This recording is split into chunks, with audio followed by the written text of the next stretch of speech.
Muy buenas tardes a todos. Bienvenidos a los de la familia de la fe y los que, pues puede ser que alguno no sea de la familia de la fe, pero bienvenidos a todos.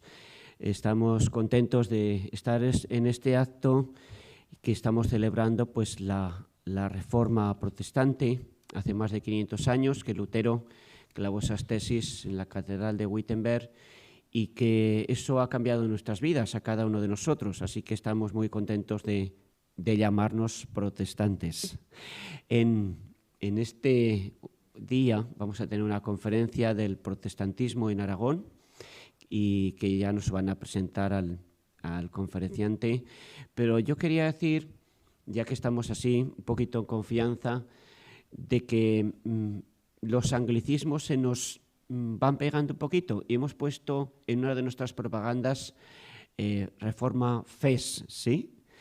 Yo no sé si está bien traducido del inglés, la fiesta de la Reforma, pero yo pensaba que para nosotros casi hubiera sido mejor, en cuenta de traducirlo como FES, traducirlo como Holy, porque también es una fiesta más alegre, es una fiesta más, más abierta, más, no sé, más amable, ¿no? No es tan serio. Pero igualmente, que lo traduzcamos de una manera o de otra, estamos en el tiempo de la Reforma y es muy interesante que podamos conocer qué ha ocurrido en nuestros ancestros, cómo han vivido en esta tierra y lo importante que de aquellos hemos llegado nosotros. Así que yo quiero dar paso a que nos presente al conferenciante el pastor Sergio Martín, de la calle Pablo Neruda, de la Iglesia Bautista. Así que gracias, Sergio. Gracias a ti, Javier. La verdad es que es una alegría poder estar en un espacio como este y también en un entorno como este, como bien decía el pastor Javier. Dando las gracias también al Consejo Evangélico de Aragón, ¿verdad?, a quien representamos aquí en esta tarde, por poder apoyar, promover y auspiciar este tiempo de celebración. Muchos de vosotros conocéis a Ramón Sebastián Vicent. Él es miembro de la Iglesia Bautista aquí en Zaragoza, pero sobre todo él está aquí por su labor académica e investigativa. Él es licenciado en Filosofía y Letras en la sección de Historia y ha ejercido como docente en institutos de secundaria y de bachillerato, primero como profesor desde el año 78 y desde el año 93 como catedrático, hasta que felizmente se jubiló en el año 2017. En la actualidad está impartiendo asignaturas especialmente de Historia en la Facultad de Teología de la Unión Evangélica Bautista de España y también en el máster del Centro Superior de Enseñanza Evangélica. Él es miembro fundador y secretario del Archivo Histórico del Protestantismo en Aragón, coautor de varios libros y publicaciones, en primer lugar del Protestantismo y la Tolerancia en Aragón, de 1870 a 1990, y después la revisión que se hizo, titulada Protestantismo y Tolerancia en Aragón, ¿verdad?, en el año 92. La revisión que llevaba por título Protestantismo y Libertad de Culto en Aragón, que se publicó en el año 2017. También es autor de la obra celebrando 50 años de la propia Iglesia Evangélica Bautista de Zaragoza.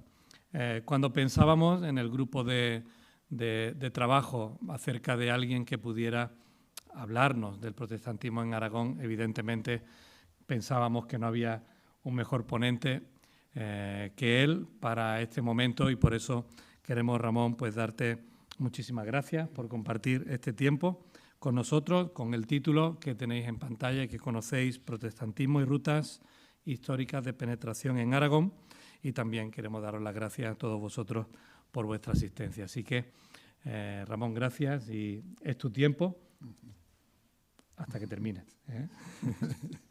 Muy bien, a las 8:30 cierran, entonces no puede durar mucho más de esa hora. Y vamos a comenzar ya. Permíteme, perdón Ramón, que te interrumpa. Se me ha olvidado decir que al final de la ponencia habrá tiempo para preguntas que queráis dirigir al propio ponente, ¿verdad? Así que si hay algo, pues podéis tomar nota y al final daremos tiempo, ¿vale? Perdón. Muy bien, muy bien. Pues mirad, como podéis ver en el título, el objetivo fundamental de la conferencia es definir, que lo vamos a hacer muy rápidamente, qué es el protestantismo, ver las etapas que podemos distinguir en nuestra historia sobre la introducción del protestantismo, y el grueso de la conferencia sería por qué medios, por dónde ha ido entrando el protestantismo en nuestras tierras y cómo se ha ido difundiendo. Esto va a ser el objetivo principal de la conferencia. En primer lugar, para definir el protestantismo, diríamos que son aquellas iglesias que están relacionadas directamente con la Reforma protestante del siglo XVI y que normalmente conocemos como iglesias evangélicas. Han sido consideradas de notorio arraigo en nuestro país en 1984 y están la gran mayoría relacionadas, vinculadas en el caso español a la Federación, a la FEREDE, de entidades religiosas de España evangélicas, y en el caso de Aragón, como ya hemos oído, al Consejo Evangélico de Aragón. Surgieron en el siglo XVI denunciando lo que había sido la evolución del cristianismo desde finales de la Edad Antigua, y durante toda la Edad Media. Y su objetivo principal era, sin duda alguna, reconstruir unas iglesias que estuvieran lo mayor posible en relación con el cristianismo primitivo de los primeros siglos. Por eso, si tenemos que decir qué es lo que tienen en común este conjunto amplio de iglesias, ahí lo he puesto, lo vamos simplemente a citar, si luego hay alguna pregunta lo podría explicar. Sola fe, sola gracia, sola escritura son los tres primeros principios y luego se añadieron solo Cristo y solo a Dios gloria. Cuando hablamos de la Reforma en España, luego iremos a esto, hemos de distinguir fundamentalmente dos periodos.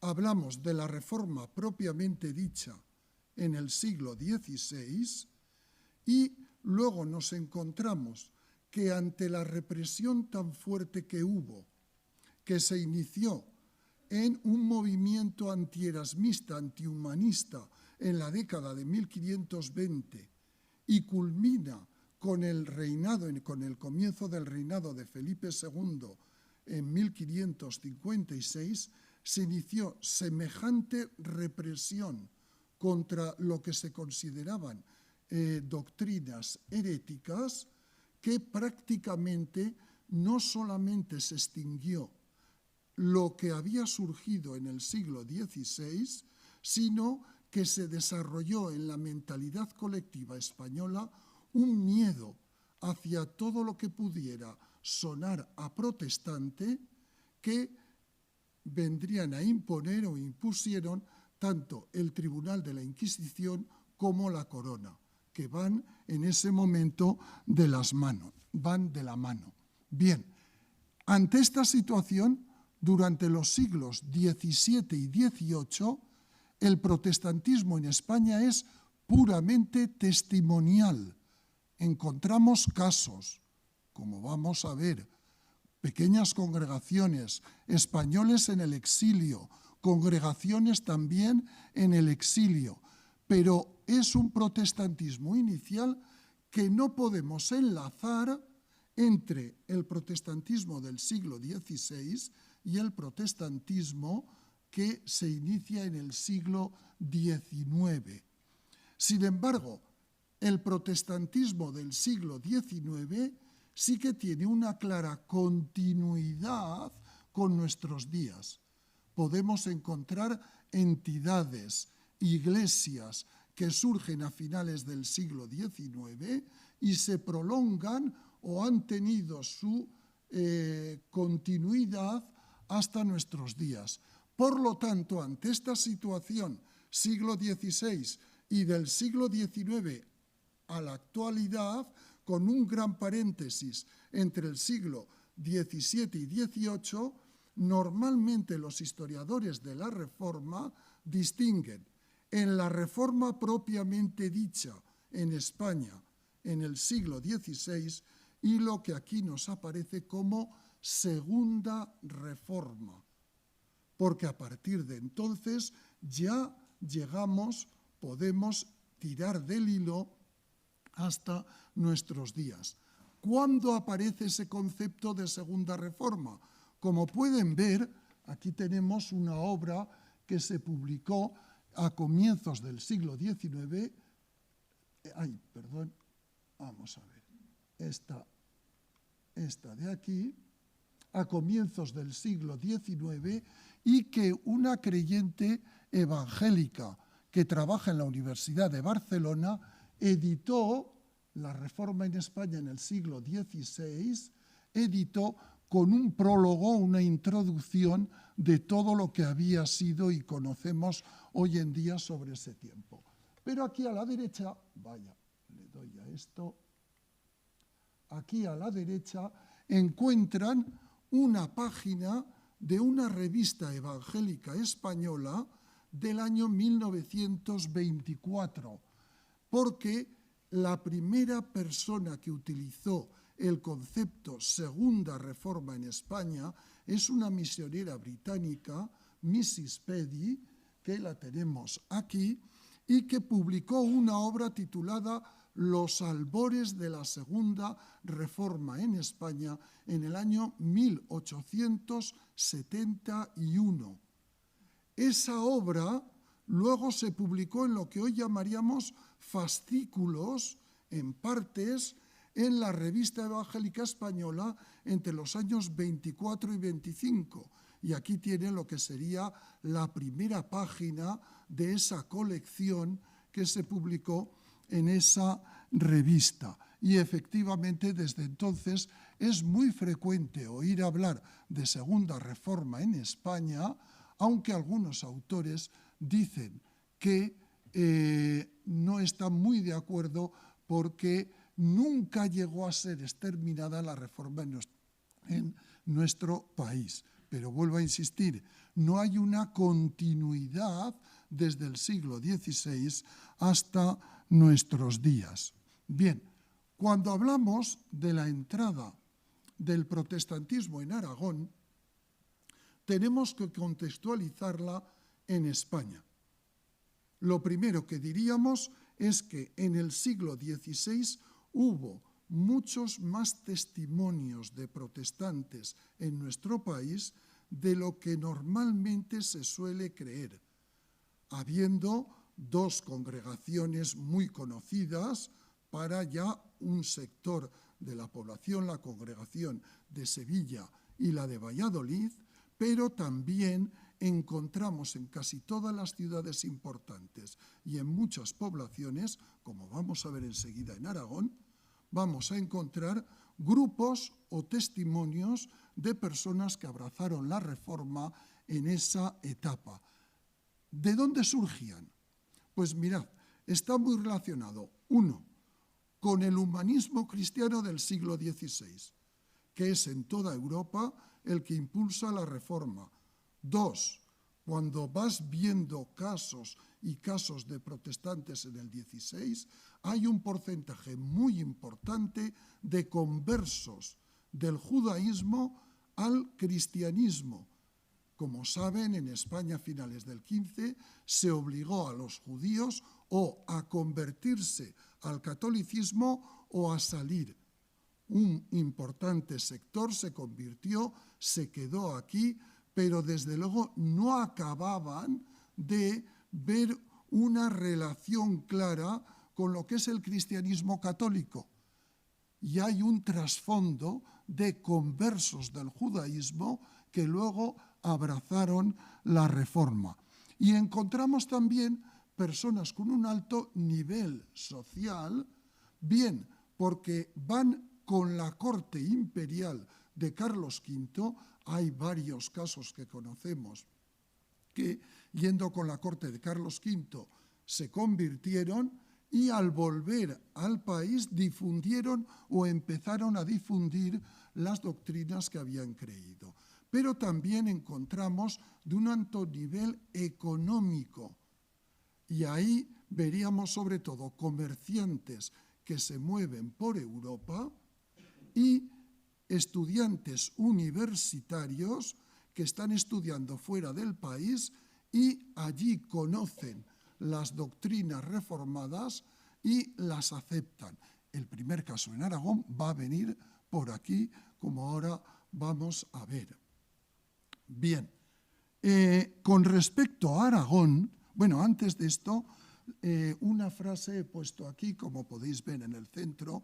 Las otras 4 imágenes son 4 libros representativos. Hay bastante bibliografía hoy en día sobre el protestantismo en España. Y fijaros una frase de diríamos, una persona cerca del príncipe Fernando, hermano de Carlos V, y que le comunica que en el año 1524, 7 años después de que Lutero clavara las tesis en las puertas de la catedral de Wittenberg, que ya había habido varios intentos, se conocían, de desembarco de literatura protestante en España y que se habían descubierto y se habían quemado. Por eso dice, paréceme que por las 2 partes más peligrosas han ya dado 200, que eran por Vizcaya y por el reino de Granada. Bien, y Aragón, ya nos centramos ahora en nuestras tierras. Aragón tiene para la difusión 2 factores importantes. Vamos a ver, como veréis luego en el siglo XIX, la forma normal de entrar el protestantismo en España es por el mar, es decir, por los puertos de mar. Veréis luego, hay un mapa que lo expresa perfectamente. Pero hay otra, y son los pasos del Pirineo, que los vamos a ver continuamente en Aragón. Entonces, hay 2 factores para la penetración del protestantismo en nuestras tierras. Uno es, precisamente este que acabo de decir, los pasos de los Pirineos hacia Francia, donde, no lo podemos olvidar, hubo una gran difusión del protestantismo de corte calvinista en lo que llamamos, o son los que llamamos o conocemos como hugonotes. Estos se difundieron mucho por el sur de Francia y obviamente donde hay contactos entre población del otro lado de los Pirineos, que es muy normal y frecuente, y de este lado, las tendencias de los hugonotes pasan hacia nuestras tierras. Y hay una segunda forma de entrada del protestantismo, que es precisamente los contactos de exiliados, comerciantes, universitarios que están más allá de nuestras fronteras y tienen familiares, amigos o se mueven entre determinados círculos y hay un contacto epistolar. Se escriben cartas y se envían propaganda y literatura evangélica. ¿Qué nos hace falta? Nos hace falta la figura del intermediario, el que va a ir de un lugar, de un determinado lugar en Europa, a traer esas cartas y esa propaganda y literatura protestante a nuestro país. Esto va a ser también fundamental en Aragón. Y vamos a ver un ejemplo. En Aragón les he puesto esto que lo leeremos como conclusión al siglo XVI y uno de los artículos más conocidos que es de Gordon Kinder, que a finales del siglo pasado descubrió un grupo importante de protestantes en la provincia de Zaragoza. al norte de la provincia de Zaragoza. Bien, él y otros nos han ido revelando, investigando los archivos de la Inquisición, nos han ido revelando pues qué se conoce del protestantismo en nuestras tierras. Vamos a poner unos pocos ejemplos. El primero es conocido como el doctor Juan Morillo. Este estaba en París y se reunía con un círculo de españoles, todos ellos protestantes, y un grupito de ellos estudiantes universitarios aragoneses. ¿De acuerdo? ¿Quién era este Juan Morillo o doctor Juan Morillo? Estaba muy relacionado con otros ilustres protestantes de la época. Por ejemplo, el doctor Egidio. El doctor Egidio fue uno de los personajes claves en el desarrollo de la comunidad protestante de Sevilla. Pero era aragonés también, como Juan Morillo. Los dos eran aragoneses. Y este doctor Egidio, además, había sido profesor en la Universidad de Alcalá y había sido canónigo magistral de la Catedral de Sevilla. Se hizo o aceptó las doctrinas protestantes y fue, ya digo, una figura clave en el protestantismo sevillano. Pues bien, Morillo había estudiado en Lovaina y en París, pero había participado, esto les va a sonar, en el Concilio de Trento como intachable católico. El problema es que va conociendo, porque al estar ahí lee obras, se leyó todas las obras de Juan de Valdés, que se considera que es el origen de la Reforma protestante en España, y en diálogos con el arzobispo Bartolomé Carranza, que luego va a ser juzgado y su juicio, el del arzobispo, cardenal, es muy sonado en España, pues bien, ya le dice que es fundamental que se traduzcan las escrituras a las lenguas vernáculas para ser leídas. Pues bien, este Morillo era natural de Biel, al norte de la provincia de Zaragoza, muy cerca de un castillo, al norte de las 5 villas, y mantenía relaciones epistolares, todo esto aparece en los procesos inquisitoriales, mantenía relaciones epistolares con personas de su pueblo, como Jaime Sánchez.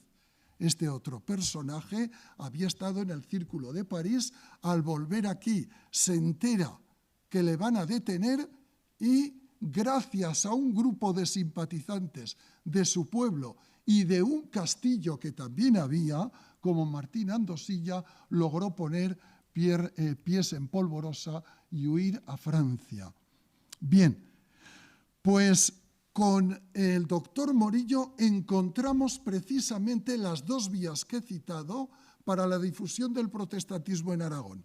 Porque otro protestante muy conocido, le sonará, Julianillo Hernández, un hombre de pequeña estatura, pero que traspasaba literatura protestante y traspasaba también porciones de las escrituras a nuestro país, iba normalmente o de París o de Ginebra hacia España.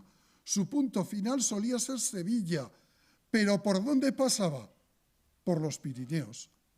Y al pasar por los Pirineos visitaba este núcleo de Biel y un castillo y luego iba por otros territorios de Aragón, como por ejemplo Villanueva de Huerva, donde se sabe que se recaudaron fondos para traducir al castellano obras protestantes y también partes de las escrituras. Villanueva de Huerva.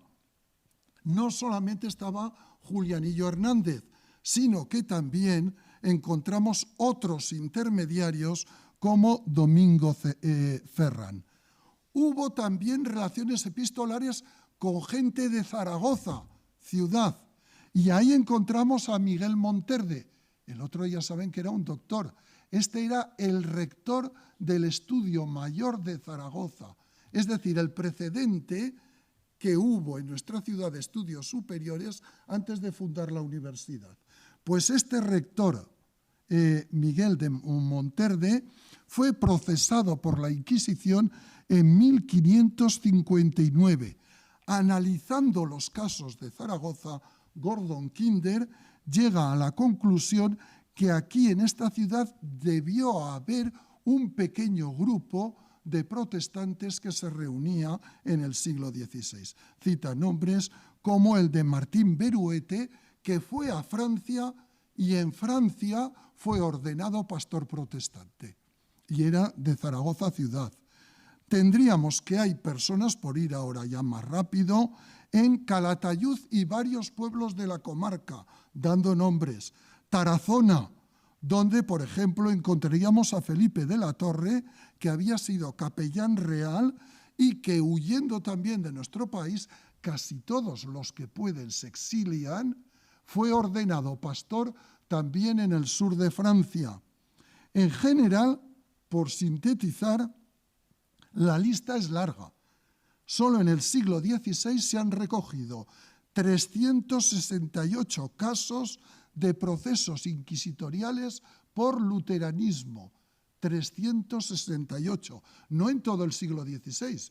Los juicios empiezan de forma seria con el reinado de Felipe II, la segunda mitad del siglo XVI, de los cuales una treintena fueron condenados a muerte, 15 en efigie. ¿Qué quiere decir esto? Sabemos que este señor es protestante, pero se nos ha escapado y no lo hemos podido detener. ¿Qué hacemos? Lo quemamos en efigie. Es decir, hacemos un muñeco, en Valencia dirían un ninot, y lo quemamos como si fuera una falla. ¿Entendéis? Ya que no lo podemos quemar vivo o muerto, que algunas veces se le mataba primero y luego se le quemaba, al menos lo quemamos en efigie. Y 127 enviados a galeras. Yo no sé si tienen claro esto lo que es. Ir a remar en los barcos de las galeras, normalmente el que iba ya no volvía. Si sumamos todo esto, fíjense, de los 368 casos, pues casi, unos 150 nos vienen a salir, o más, 160 y tantos, 170, con penas muy graves que suponen la muerte. ¿Vale? Y diríamos, esto es todo,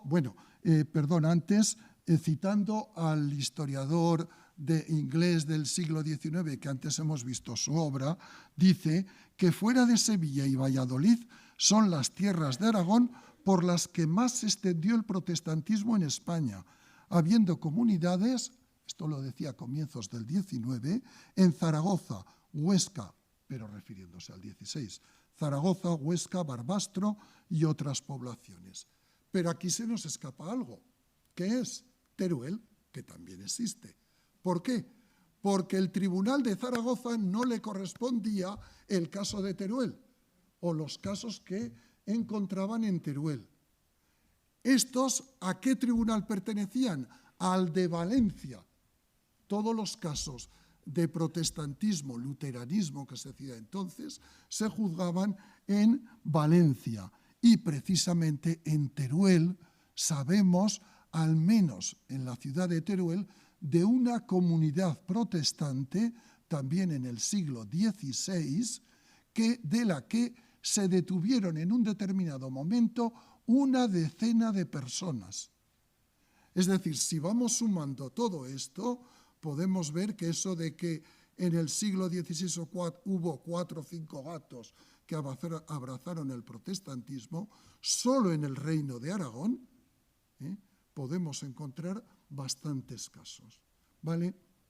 La conclusión a este artículo que hay aquí nos la da Gordon Kinder, que ha estudiado este asunto en nuestras tierras, y dice, he ido cortando frases por abreviar, se verá que en Aragón Aragón no se quedó sin su grupo de protestantes. Este artículo no dice nada sobre los muchos franceses y de otros países que fueron detenidos aquí, y otros extranjeros que fueron castigados por la Inquisición, como si hubieran sido la única presencia protestante en Aragón. No es este el caso. Es decir, es verdad que además de esto hubo bastantes extranjeros que cruzaban la frontera, fueron detenidos y juzgados. Pero fijaros el último parrafito. Si no hubiera existido la persecución y hubiera sido posible el libre desarrollo, solo se puede especular sobre cuál podría haber sido el resultado. Es decir, si no hubiera habido tal represión en la segunda mitad del siglo XVI, solo podemos especular cómo eso se hubiera extendido o las raíces que podría haber echado en nuestras tierras como en el resto de España. ¿De acuerdo? Bien, tenía un párrafo para el siglo XVII y XVIII, pero ya hemos dicho, podemos encontrar casos muy puntuales, congregaciones tanto aquí pequeñas en la clandestinidad que se disuelven cuando son descubiertas, por eso tenemos conocimiento hoy en día. Si no son descubiertas no sabríamos nada. Congregaciones en el extranjero, sobre todo en Holanda y en Inglaterra, como ahora verán, pero casos en pequeño número y sin haber un enlace entre lo del 16 y lo que vamos a ver a partir del 19. ¿Entendido? Simplemente les voy a citar el caso de dos aragoneses que fueron detenidos. Hay algunos casos más y algunos realmente interesantes, que serían Melchor Román y Ferrer, que era del Bajo Aragón, era dominico y llegó a ser vicario del provincial de Toulouse, en el sur de Francia. Estando allí, abjuró públicamente del catolicismo y viajó para Inglaterra, donde publicó varios libros. Y otro, Antonio Gavín, que ahí hay una especulación que luego les diré, sacerdote natural de Zaragoza y que partió hacia Inglaterra en 1715, donde fue ordenado ministro anglicano en 1716. Claro, ¿y este hombre cómo llegó a ser protestante? Pues miren, las fechas nos lo dicen todo. 1700-1715 es la guerra de sucesión en España entre dos candidatos, el archiduque Carlos de Austria y por otra parte Felipe de Anjou, Borbón, que al final será el rey, ganará la guerra civil y será el nuevo rey con el título de Felipe V. Pues bien, en esa guerra entraron ingleses, portugueses, austriacos, etcétera, y no sería nada extraño como Zaragoza cayó varias veces en manos de unos y de otros, tuviera contacto, por las fechas, digo, con algún capellán inglés y decidiera emigrar para Inglaterra sabiendo cuál era la situación a comienzos del 18 en España. Bien, vamos hacia la Segunda Reforma.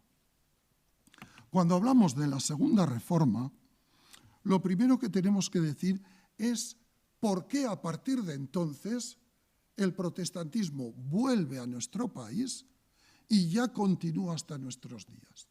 Estaríamos en el siglo XIX y hay dos razones que lo explican perfectamente. Uno, la evolución política en España y en Europa occidental. Estamos en la transición entre el absolutismo, todos los súbditos del rey deben tener su religión, y el Estado liberal, que publica las primeras constituciones y en algunos casos conceden libertades como la de religión. Digo en algunos casos porque las primeras tres constituciones españolas no dieron libertad de religión. El Estado seguía siendo un Estado confesional, pero gracias a este proceso empezó, por ejemplo, ya veremos en el caso de esta Constitución de 1869, que sí concedió libertad de religión a los españoles, por primera vez empiezan a salir iglesias evangélicas a la luz del día y se crean las primeras entidades eclesiásticas evangélicas, es decir, asociaciones grupos de iglesias, ¿de acuerdo? Gracias a ese proceso político. Y lo segundo, muy importante también, el siglo XIX es el siglo de las misiones protestantes en el mundo. Por primera vez hay más misiones y misioneros protestantes que católicos. Y a partir de 1833, cuando muere el último rey absolutista en España, Fernando VII, empezaron a llegar misioneros de otros países europeos, fundamentalmente en un principio a nuestras tierras. Entonces, el proceso de evolución de las libertades y la llegada de misioneros que traían las nuevas doctrinas favorecieron perfectamente el desarrollo del protestantismo en nuestro país. Pero aquí hay que distinguir algo muy importante. Dos fechas que nos dan dos etapas. Esto lo debemos tener muy claro, rápidamente lo voy a decir. En 1833 muere el último monarca absolutista de España, Fernando VII, y se inicia la transición hacia el Estado liberal. Por lo tanto, empieza a verse ciertas libertades y las primeras sociedades misioneras británicas empiezan a tantear el terreno en nuestro país. ¿De acuerdo? Pero hay un problema, que esas primeras constituciones no dan libertad de religión. Y por lo tanto nos encontramos que los códigos penales españoles antes de esta otra fecha, 1868-69, siguen prohibiendo que un español deje el catolicismo para ser protestante. Es un delito político y por lo tanto pueden ser detenidos y juzgados. Y en segundo lugar, prohíben totalmente que se reparta o difunda literatura protestante. Por lo tanto dirán, y entonces ¿hay algo, se puede hacer algo? Bueno, los misioneros abrían iglesias y colegios, como un misionero que estaba en Gibraltar pasó a Cádiz y abre la primera escuela protestante de nuestro país. A los 3 años se la cerraron. Siguió, al final tuvo que volver a Gibraltar. ¿Entendéis? Son formas de empezar a trabajar en el país. Claro, nos encontraremos procesos como el de Manuel Matamoros, el cual trascendió a toda Europa. Hubo tal revuelo en Europa por su detención que al final se le conmutó la pena de cadena perpetua por ser protestante y se le conmutó por la de el exilio. Y él se fue al sur de Francia. ¿Vale? ¿Qué le quedaba a los españoles? 2 posibilidades. Exiliarse, 1, o 2, vivir en la clandestinidad. Y vemos casos de todos los tipos. Por ejemplo, Francisco de Paula y Ruet emigra hacia Gibraltar ante la persecución que tiene. Es que ahora estaba pensando algo que me colaba antes, una congregación de habla española en Gibraltar, de españoles exiliados. Manuel Matamoros es un liberal que por sus ideas políticas se va a Gibraltar. Conoce a Francisco de Paula y Ruet, se convierte y vuelve a España a predicar el Evangelio, ya no como un político, sino como un creyente que quiere difundir lo que él ha encontrado en Gibraltar. Será detenido, obviamente, lo que se había colado, y que es importante, en el siglo XVIII, este aragonés que les he dicho, que se convirtió posiblemente en la guerra de sucesión a la corona española y se fue a Inglaterra, allí pastoreó una congregación de españoles.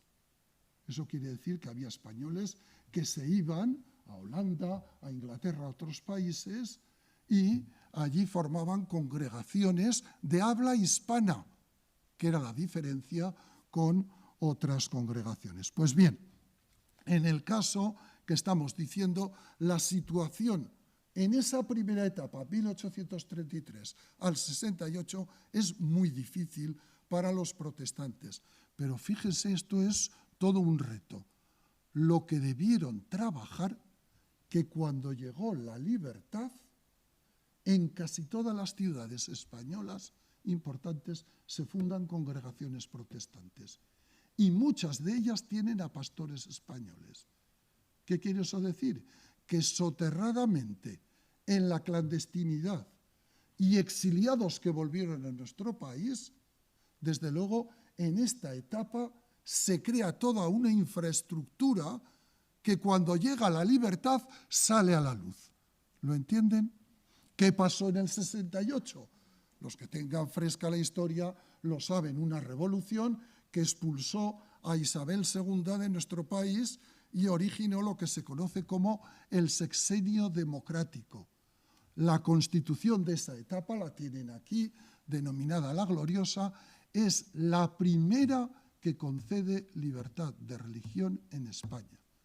Hasta entonces no existía esa libertad, aunque estaba la Constitución de Cádiz, la del 37, la del 45, ninguna había concedido libertad religiosa. Esta es la primera. ¿Qué ocurre? Todas esas energías que se han ido trabajando en la etapa anterior ahora salen a la luz. Y veremos que entonces se crea la primera, se funda, Iglesia Protestante de Zaragoza, entre otras muchas de aquella etapa. Bien, no obstante, no fue esto algo definitivo. 6 años después vino una tolerancia muy restrictiva. ¿De acuerdo? Pero vamos a seguir. Y en el caso de Aragón, pues mire, si vemos estos mapas, fueron publicados en una obra sobre el protestantismo español antes de la Revolución de Septiembre del 68. Es decir, la etapa dura, la etapa sin libertad. Y él, que era un catedrático, ha muerto ya, de la Universidad de Murcia, que estudió mucho el protestantismo español, escribió un tocho solamente entre el 33 y el 68. Y publica al final del libro este mapa. Andalucía, pueden ver que en el primer mapa no aparece, por una razón clara. Era el territorio de España con mayor densidad de congregaciones protestantes. Claro, todos los factores coincidían allí. Había puertos de mar, había colonias de extranjeros, se habían creado cementerios protestantes, en algunos se hacían cultos protestantes y además estaba cerca Gibraltar. Ante cualquier problema se emigraba a Gibraltar y se podía salir de Gibraltar hacia Andalucía. Pueden ver la densidad de núcleos protestantes antes de la Revolución del 68. Y podrán ver en el mapa superior que sobre todo el protestantismo es costero y, en todo caso, en torno a Madrid, que es la capital del reino. En Aragón no hay absolutamente nada o no tenemos testimonio de nada antes de 1868. Pero en 1870, al año siguiente de promulgar la Constitución, marzo de 1870, se funda la primera Iglesia Protestante de Aragón. ¿De acuerdo? Y a partir de ahí comienza todo el proceso hasta llegar a nuestros días. Y nos preguntamos, ¿por dónde entró ese protestantismo? ¿O cómo llegaba hasta nosotros el protestantismo? Y destacamos varias vías. Digo vías, y he cambiado ruta por vía, porque no necesariamente es una ruta geográfica, sino que puede ser una tendencia que nos llega. ¿De acuerdo? Vamos a distinguir varias vías. La primera, todos la conocerán, Zaragoza. Está en el centro de un aspa entre Bilbao, Barcelona, Madrid y Valencia. Pues bien, está claro, así a bote pronto, por pura lógica, que desde el noroeste de España nos puede venir, desde Barcelona y Madrid nos puede llegar y desde luego desde los Pirineos nos va a llegar. ¿Entendido? Son las rutas más claras de penetración del protestantismo en Aragón.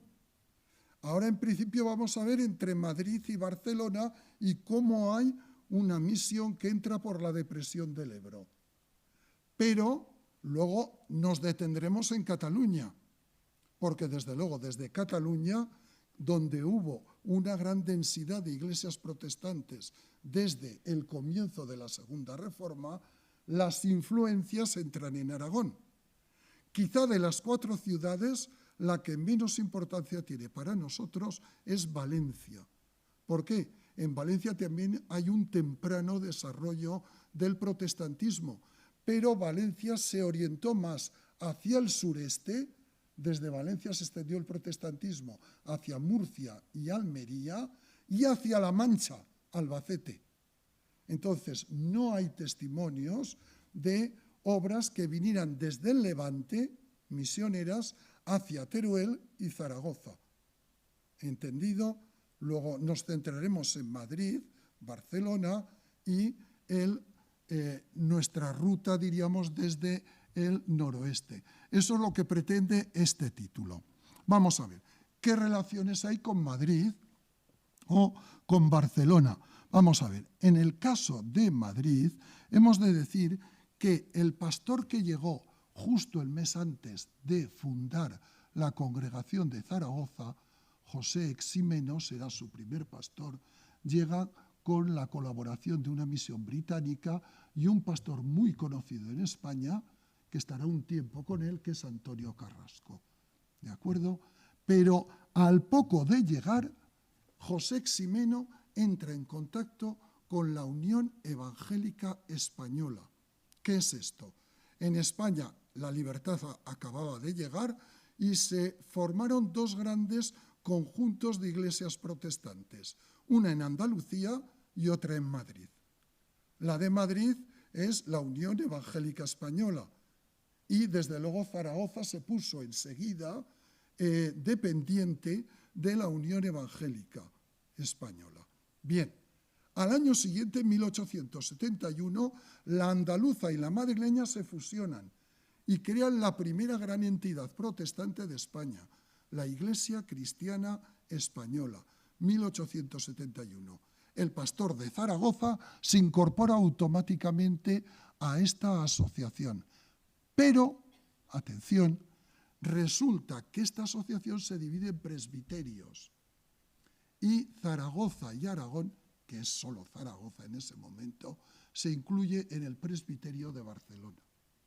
Esto no es nada normal en nuestras tierras y en nuestras iglesias, porque, por ejemplo, en la Hueve, la iglesia de la Hueve se integró en un principio en la, ¿cómo se le llama?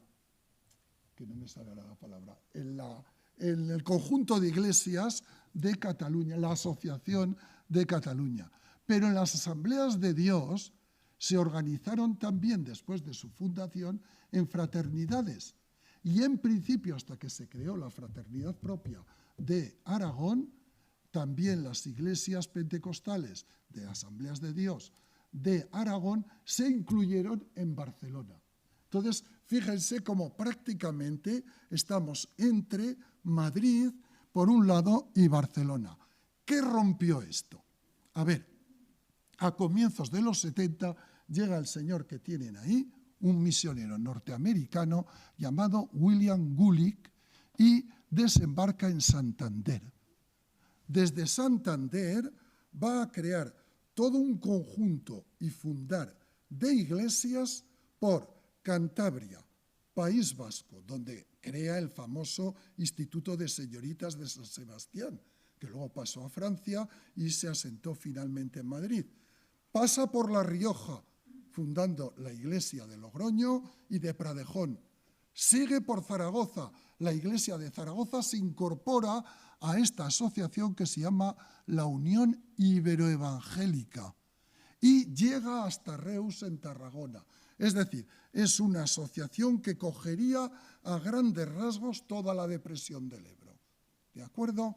Pues bien, tendríamos que a partir de entonces la iglesia de Zaragoza, con el apoyo de los Gulick, fueron varios hermanos, conoció una expansión y, de hecho, a partir de la llegada de este pastor, Carlos Araujo Carretero, Este era un pastor que ya estaba, Ángel Vigón, y aquí tenemos en esta foto del siglo XIX, él llega en 1885, la iglesia de Zaragoza empieza a tener una cierta importancia.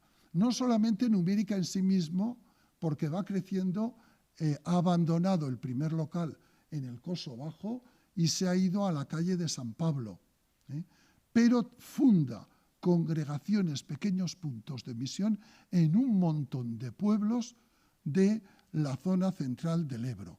Zuera, Tauste, Egea, son pueblos que tienen puntos de misión o fundan puntos de misión. Bien, Egea, Tauste, Pinseque, Alfocea, Utebo, Pedrola, Villamayor, Zuera, La Lueza, serían todo poblaciones que evangelizaría esta misión. Pasamos a la segunda. Segunda vía de penetración, Cataluña. Esto yo creo que todos lo conocemos. Hay una zona en el Aragón oriental que conocemos como la Franja, que está muy vinculada a Cataluña. Y al igual que las comunicaciones entre el sur de Francia y el norte de Aragón son bastante fluidas, de la misma forma son muy fluidas las relaciones entre la Franja Oriental y los territorios, sobre todo de la provincia de Lérida. Pues simplemente dos ejemplos. Uno, Binéfar. Esta es la iglesia más nueva, no la anterior. Esta iglesia se fundó en los años 30 ante la llegada de una familia procedente de Tarrasa. Desde entonces, la iglesia de Binéfar, como puntos de misión de Vallobar, Velilla de Cinca, etcétera, están más vinculados o muy vinculados con el protestantismo catalán y concretamente con la iglesia de Lérida. Segunda iglesia que nos da, fíjense que están todos en la zona oriental, Caspe. La iglesia evangélica de Caspe surge en los años 50 por la llegada de varias familias ferroviarias a esta población. Y a partir de ahí, la iglesia de Reus, en Tarragona, apadrina, diríamos sería la iglesia madre de este grupo que surge en Caspe. El primer pastor que les llega, ya lo diré, Juan Camafort, efectivamente procede de Reus. Y de la misma forma, el consejo de pastores que dedicó el nuevo templo que tienen aquí eran todo catalanes. El pastor de la ciudad, que era Juan Camafort, de Reus, el pastor de Tarragona, el pastor de Reus y el pastor de Tortosa.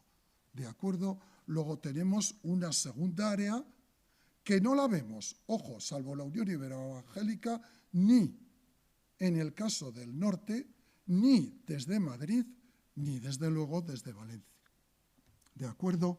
Vamos a ir a la tercera vía, los Pirineos. Los Pirineos han sido la vía de penetración normal del protestantismo hacia nuestras tierras, por la comunicación fluida, repito, que siempre ha habido. Y de hecho, esto, aunque existía, cuajó ya a comienzos del siglo XX. Pero las raíces se hunden en mediados del siglo XIX. Allí encontramos a un pastor en Olorón, que es Alphonse Cadier, el cual empezó a trabajar entre inmigrantes españoles en Olorón. Piénsese que hacia mediados del siglo XIX el 10% de los habitantes de Olorón eran españoles emigrados y la gran mayoría aragoneses. Y empezó a trabajar allí tanto en la vertiente espiritual, misionera, como en la social y económica. La labor de Alphonse Cadier entre españoles en Francia la continúan colportores españoles como Antonio Marín y Toribio de la Cruz. Y a comienzos del siglo XX, 3 nietos de Alphonse Cadier, Albert Cadier, Henri Cadier y Charles Cadier, se encargarán de impulsar esa obra que había iniciado su abuelo, que no solamente trabaja entre españoles. Por ejemplo, en Francia, Albert y Charles se dedican más a los asuntos espirituales y, por otra parte, Henri, que era abogado, se orienta más hacia la labor educativa, económica, legal de todos esos españoles que estaban al otro lado de la frontera. Trabajando con ellos, en 1912 se funda la Maison de la Fraternité, la Casa de la Fraternidad, orientada fundamentalmente hacia los españoles que están en el otro lado de la frontera, y Francisco Gorria y algunos otros colportores colaboran con ellos. Pero, atención, desde que se fundó hacia 1906, esta es la primera página de la primera revista, L'Étoile du Matin, el órgano oficial de la misión francesa para el Alto Aragón, con el título de Amamos España. Pues desde entonces y hasta 1911, Albert Cadier empezó a visitar familias de españoles en España. Es decir, él tenía muchos contactos al otro lado de la frontera y llegó un momento que se planteó, pues vamos a pasar la frontera y empezar a evangelizar. ¿Cómo lo hacía? Hay una conferencia que se dio en Pau que era Les Cadier foi en montagne, fe y montaña. Pasaba los Pirineos con piolet y pasaba los Pirineos con mochila, no en coche, no en tren, que todavía no lo había, sino venía a esta parte de Aragón para predicar el Evangelio. Y surgió así la misión francesa para el Alto Aragón. En principio, llegó a evangelizar y tener familias y contactos en Urdués, Candanchú-Canfrán, Jaca, Guasa, Santa Cilia de Jaca, Javier Regay, Embún y Verdún. Pero ante la expansión decidió poner un centro en España, de tal forma que Olorón sería para trabajar con los españoles allí, y un centro en España que sería Jaca. Había que traer un pastor, y en 1919 llegó el primer pastor, que lo tienen aquí ya muy mayor el hombre, murió en plena guerra civil, pues yo creo que como Unamuno, viendo lo que estaba ocurriendo en el país, el hombre mayor se fue. Salvador Ramírez sería el que impulsaría desde Jaca la misión francesa para el Alto Aragón entre los pueblos del norte de la provincia de Huesca. Y aquí tienen otra foto, porque no solamente creó una iglesia o fundó una iglesia en Jaca, sino un colegio que para entonces era bastante moderno. Fíjense que pone escuela nueva, colegio y enseñanza para niños y niñas, que en aquel tiempo ya saben que existía la coeducación, los niños con los niños y las niñas con las niñas. Bien, entonces tendríamos que con su labor se llegaron a evangelizar y hubo familias que se convirtieron en Laguarres, Barbastro, Monzón, Sabiñánigo y Santa Cruz de las Serós. La guerra civil fue un verdadero desastre porque entre fusilamientos hubo algunos fusilados, encarcelamientos. El alcalde de Laguarres fue también encarcelado en Burgos, y la inmigración, prácticamente toda esta obra que ahora vamos a ver en un mapa desaparecerá en los años 40-50, aunque algunos llegamos a entrevistar ya muy mayores a personas que aún subsistían o ya han muerto en los años 90 en Santa Cruz de las Serós y otros pueblos del norte. Bien, antes de pasar, aquí tienen el mapa. Miren, el mapa del protestantismo en Aragón en ese momento es el Valle del Ebro con centro en Zaragoza y por otra parte un montón de contactos en torno a Jaca, que sería toda la labor que se realizó desde Francia, ¿vale? Y nos queda en los Pirineos un último dato muy rápidamente. Yo creo que voy a acabar pronto. ¿Qué sería la Iglesia de Filadelfia? La Iglesia de Filadelfia surgió a mediados de los 50 en Francia.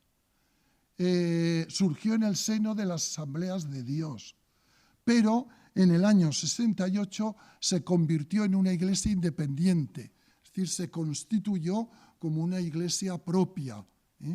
Pues bien, en ese año enviaron a varios pastores para empezar a evangelizar España. ¿Por dónde llegaron? Obviamente por los Pirineos. Y a Aragón nos llegó uno. Y ese es el que inició toda la labor que hoy existe entre el pueblo gitano. Es Enrique Gabarre, lo tienen ahí en unos bautismos, está con la camisa de rayas, con un joven que se va a bautizar o se acaba de bautizar, y se le conocía, ya saben que entre los gitanos todos tienen su apodo, como el marido. Pues bien, aquí tendríamos también la iglesia más importante de Aragón, en Zaragoza. Y vamos a lo último, el último punto, que serían los movimientos migratorios. Hasta ahora más o menos tenemos claro por dónde ha entrado en el protestantismo, pero desde la segunda mitad del siglo todo esto se nos trastoca. ¿Por qué? Porque entran en juego otros factores en dos etapas diferentes. Una, el segundo tercio del siglo XX. España había sido y ha sido fundamentalmente un país de emigrantes, que ha enviado gentes fuera del país. Hasta o durante el primer tercio y antes iban dirigidos sobre todo hacia Latinoamérica. Pero en el segundo tercio, sobre todo a partir de los 50, se dirigen, como todos saben, hacia Europa. Algunos se convierten allí y vuelven. Pero coincidiendo con esto, en España se da la gran migración que se conoce como éxodo rural, que genera la España vaciada. Y esto provoca dos situaciones que en Aragón se ven perfectamente.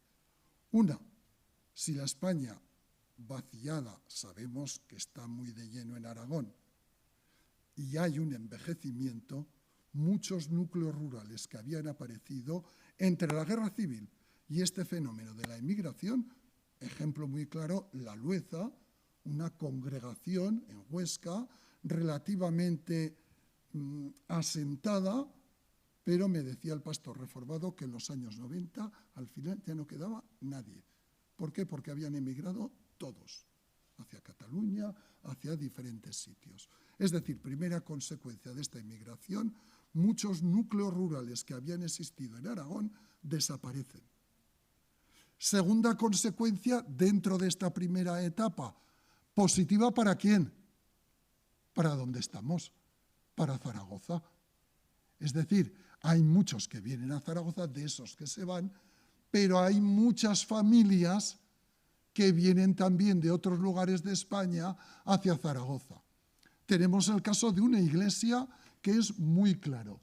La primera asamblea de hermanos en Zaragoza tiene su origen en un conjunto de familias que llegaron de fuera de Aragón a nuestra ciudad a finales de los años 40. Ese es el origen de la iglesia de la calle Alemania. A partir de ahí ha ido surgiendo las distintas asambleas de hermanos en Zaragoza. La fotografía esta es, como pongo, de 1957. Pero hay otros muchos datos. Por ejemplo, una de las grandes zonas que expulsa población en España es ahora Andalucía, o era en aquel tiempo Andalucía. Y Andalucía era de los territorios de España con un mayor índice y densidad de iglesias protestantes. ¿Qué quiere eso decir? Que muchos andaluces que vienen a España, o un buen conjunto de Aragón, a Zaragoza, son de origen andaluz. Y no es raro ver en las distintas iglesias de Zaragoza creyentes que son descendientes de andaluces que emigraron en esa etapa de Andalucía a nuestras tierras. Bien, una primera situación. Pero la segunda y última situación es la gran migración que se produce en España a partir de la década de los 80 y de los 90. Como saben, en España, hasta los años 70 incluidos, la mayor parte de extranjeros asentados aquí eran europeos comunitarios y estaban asentados en las costas y en las islas. Por lo tanto, en Aragón, muy pocos. Pero a partir de los años 80, con la gran inmigración, llegada de extranjeros, nos encontramos también una nueva forma de expansión de las iglesias evangélicas. La mayoría de dónde venían: Latinoamérica, Europa Oriental, África subsahariana y Magreb. Las dos primeras enviaron, o de las dos primeras, llegaron importantes contingentes de población ya evangélica. Y de la tercera, África subsahariana, como veremos, en menor grado, pero también. ¿Qué repercusiones tiene esto en el protestantismo aragonés? Primera, algunos se integran en iglesias autóctonas, algunos fundan iglesias étnico-culturales que podíamos denominar propias, bien como nacionalidades o bien como personas que pertenecen o vienen de grandes áreas regionales y fundan sus propias iglesias. Aquí tenemos dos ejemplos. La iglesia pentecostal Betania, en Cogullada, en Zaragoza, de población mayoritariamente rumana, y la iglesia evangélica nigeriana, que es de población normalmente nigeriana y que también está esta congregación en el barrio de Lactur.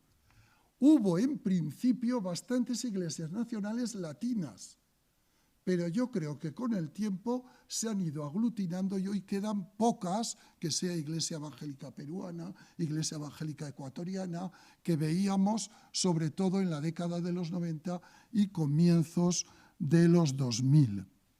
Y hay un segundo grupo importante que se ha integrado en las iglesias autóctonas. Es decir, por un lado surgen iglesias evangélicas que son étnico-culturales, por ejemplo, no lo hemos citado, pero hay una iglesia también que sabe en China, y luego un colectivo importante que se integra en iglesias que ya existen o se van creando autóctonas. Aquí yo he hecho estudios relativos, es decir, viendo un poco el panorama, y me he encontrado que un buen grupo de iglesias, o en un buen grupo de iglesias, del 50 al 75% o más son descendientes de emigrantes, es decir, tienen una procedencia de la inmigración. No podemos decir no son españoles, porque son españoles, sobre todo población joven, niños, etcétera, pero tienen su origen en la inmigración. Y solo unas pocas de las grandes iglesias de Zaragoza tienen menos del 50% de población que tiene su origen en la emigración. Bien, con esto hemos dado un panorama, yo creo que podemos cerrar cómo ha entrado el protestantismo, y ahora lo que nos queda ver es la importancia que esto tiene en la democracia actual. ¿De acuerdo? Vamos a verlo muy rápidamente y hemos acabado. Primero, 5 minutos es la conclusión esta pequeñita que me queda. Evolución de las iglesias evangélicas. Fíjense, en 1970 en toda España solamente había 343. Para finales del siglo XX habían subido a unas 1.600, vamos a cerrar el año 2000, unas 1.700, 1.700 y pico. El crecimiento, por lo tanto, de la democracia es de los más importantes de nuestra historia, porque como pueden ver, Este crecimiento, en la mayor parte de los casos, es de población autóctona, porque todavía la emigración era muy escasa en los años 80. Empezó a despejarse, a extenderse en los 90, y sobre todo es el siglo XXI.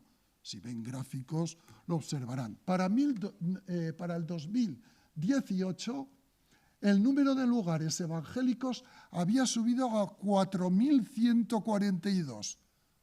Obviamente, aquí el peso de la emigración se ve perfectamente. Las razones del crecimiento. Recuerdo que en la Facultad de Teología UEB se leyó una tesis doctoral en la primera década del siglo XXI y en Madrid todas las iglesias que habían experimentado un gran crecimiento eran todas de las distintas denominaciones, gracias a la emigración, no al crecimiento interno de personas autóctonas. ¿De acuerdo? Bien. Y tendríamos que los evangélicos son en la actualidad la minoría con mucha distancia religiosa en España, con mayor número de locales abiertos, el 56%. ¿Entendido? Vamos a Aragón. En el caso de Aragón, lo que tendríamos es que el porcentaje es un poco menor que en España. ¿Por qué? Porque si tenemos en cuenta que en 2023 hay 248 locales de culto no católico, 117 son evangélicos, es decir, el 47%. Mientras que en España el 56% de todos los locales de minorías religiosas son evangélicos, en Aragón ese dato baja al 47%. Esto supondría este conjunto de locales, si contamos simpatizantes, niños que no figuran en las membresías, etcétera, un colectivo que podría ir perfectamente entre 15 y 20.000 habitantes en Aragón. Y Zaragoza, como pueden ver, es la provincia y la ciudad de todo Aragón que más lugares de culto evangélicos, fíjense que lo he destacado, tiene abiertos. Esto es la provincia, la ciudad en sí tiene 71 locales abiertos declarados evangélicos, que supondría del total de Aragón el 60,7%, es decir, un 61% de los lugares abiertos de población protestante en Aragón están en Zaragoza capital. ¿Vale? Esto es normal, porque ya saben que en todo Aragón tiene macrocefalia. Más de la mitad de la población de Aragón está en Zaragoza también, etcétera. Pues bien, hasta aquí. He llegado en esos 5 minutos.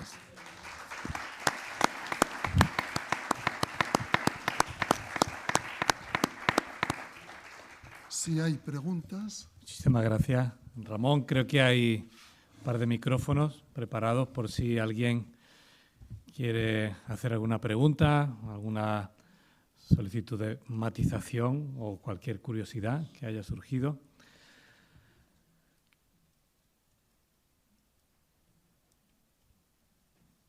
Sí, una pregunta por allí.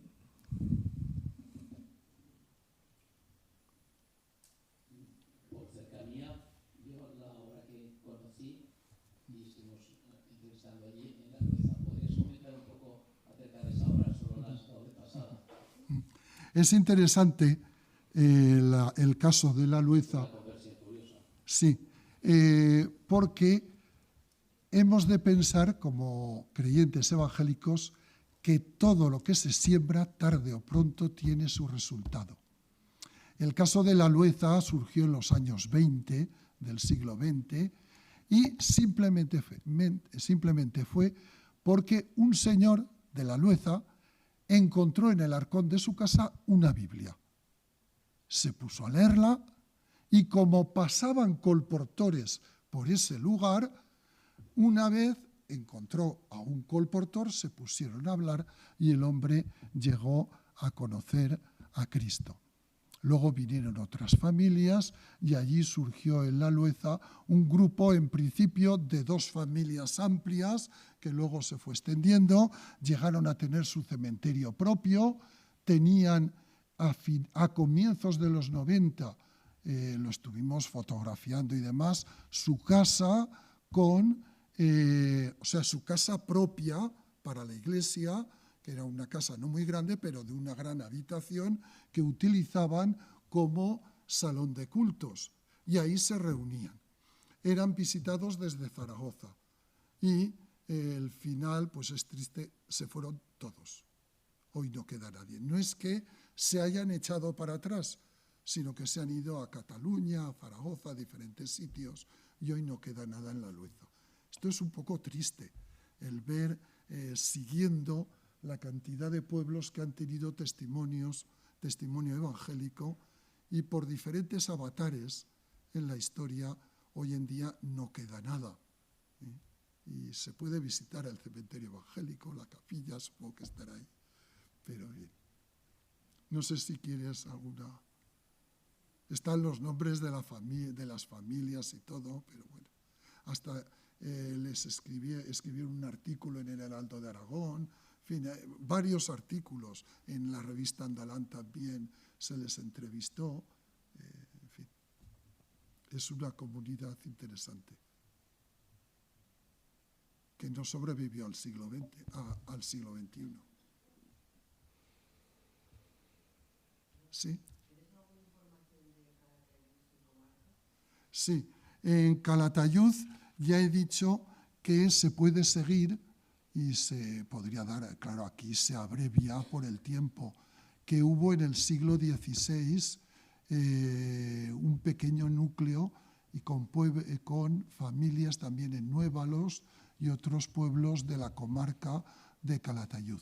Todo eso, como en el siglo XVI, fue erradicado, como todo lo que había en el siglo XVI, y luego, ya de cara a lo que sería la Segunda Reforma, el comienzo de la obra evangélica es relativamente reciente, que yo recuerde viene a coincidir con la democracia actual, no sé si a finales, yo creo que a finales del franquismo todavía no había nada, pero vamos, esto está en el libro del protestantismo aragonés, en Aragón.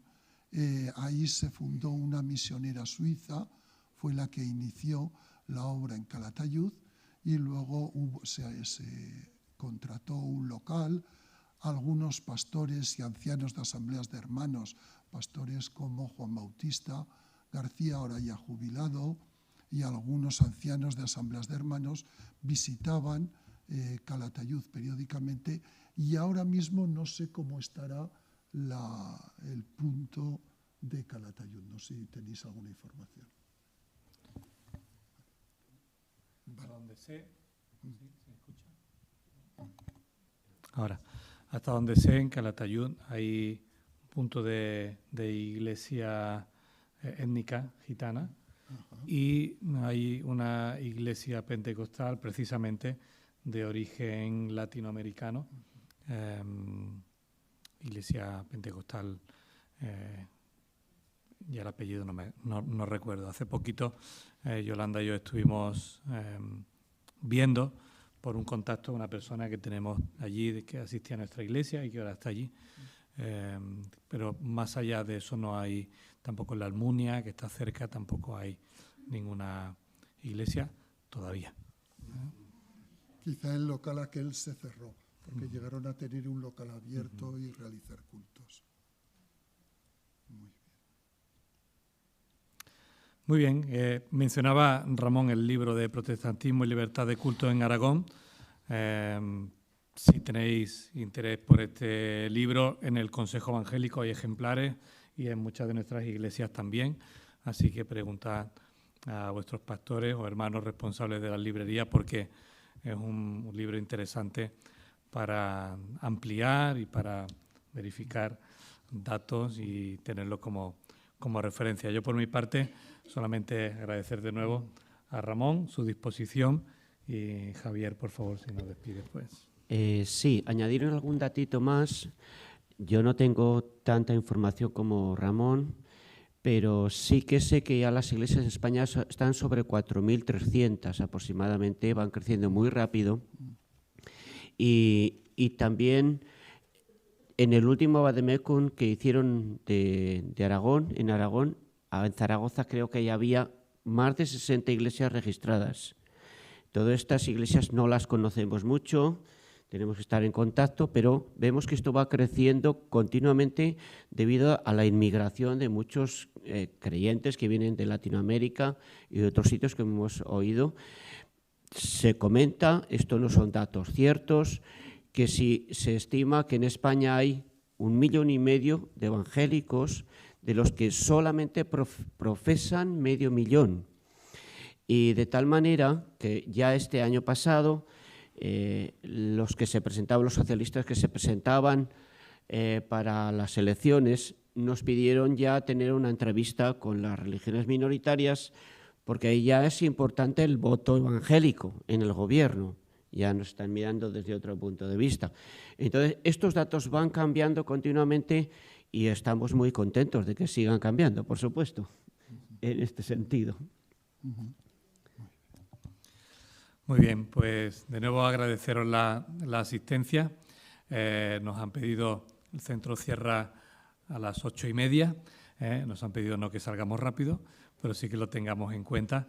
Y bueno, esperamos que pronto, posiblemente el año que viene, por estas fechas, podamos tener otro evento como este, pero os animamos a que el tema de nuestra historia no sea uno de los olvidados, sino que nos pueda servir también para saber leer la realidad de nuestro tiempo, seguir orando y seguir compartiendo las buenas nuevas de salvación también entre las personas que forman parte de nuestras comunidades, ¿verdad? Tenemos una inquietud y una pasión por que España siga siendo evangelizada, ¿verdad? Y eso nos incluye a todos, pero que sigamos también trabajando para que, como estamos diciendo, la historia siga creciendo y continuando. Así que muchísimas gracias y, hermanos, que vayáis con paz, con bendición. Hasta la próxima.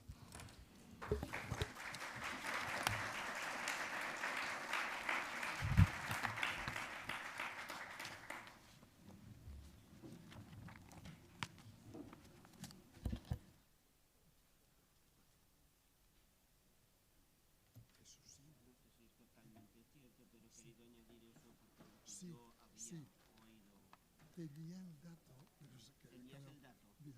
Son 4